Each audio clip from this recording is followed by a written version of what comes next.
پڑوسی کے بڑے حقوق اسلام نے رکھے ہیں۔ ظاہر ہے معاشرہ افراد کو مل کے بنتا ہے اور انسان کی ضروریات ایک دوسرے سے وابستہ ہیں۔ اس اعتبار سے پیارے آقا کریم نبی رحمت صلی اللہ علیہ وسلم پہ اس قدر احکامات نازل ہوئے، گمان ہونے لگا کہیں یہ وراثت میں بھی شریک نہ ہو جائے، یعنی پڑوسی کے بارے میں اتنے احکامات نازل ہوئے ہیں۔ تو سو مجھ نیچ ہو جاتی ہے، اتار چڑھا ہو جاتا ہے، لیکن کوشش کریں جان بوجھ کی کوئی تکلیف نہ دیں، اور یقین کریں اس حسن سلوک کی وجہ سے کل قیامت والے دن اللہ رب العزت جو ہے وہ بہت زیادہ انعام عطا فرمائیں گے۔ اسلام صرف مسلمان پڑوسی کے ساتھ نہیں، غیر مسلم پڑوسیوں کے ساتھ بھی حسن سلوک کا درس دیتا ہے۔ حضرت یزید بستامی رحمۃ اللہ علیہ کا واقعہ ہے کہ رات کو پڑوسیوں کے یہاں سے نا بچے کی رونے کی آوازیں آ رہی، تو صبح اٹھے، فجر کی تیاری کی ہے، تو دروازہ کھٹکھٹایا اور اندر سے آواز آئی عورت کی۔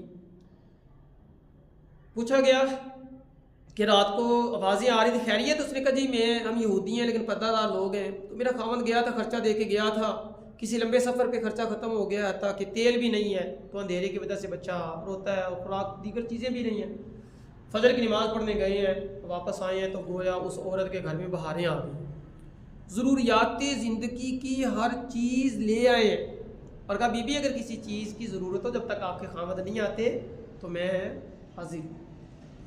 کچھ سلسلہ چلتا رہا، تھوڑی دیر سے بعد اس عورت کے خاوند واپس آ گئے، تو سارا کچھ بتایا حضرت یزید بستامی رحمۃ اللہ علیہ کو، تو وہ ملا آ کے، اس نے کہا آپ کا بڑا شکریہ۔ اس میں شکریہ کیا بات ہے، یہ تمہارا حق بنتا ہے، ہمارے نبی ہمیں تعلیمات دے کے گئے۔ اچھا آپ کے نبی نے یہ تعلیمات دی ہیں؟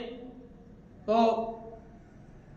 آپ کے نبی اتنے اعلیٰ اوصاف کے حامل تھے کہ آپ کو بھی اتنے زبردست اوصاف دے کے چلے گئے کہ امتی اس قدر اعلیٰ ہے تو نبی کتنے اعلیٰ ہوں گے۔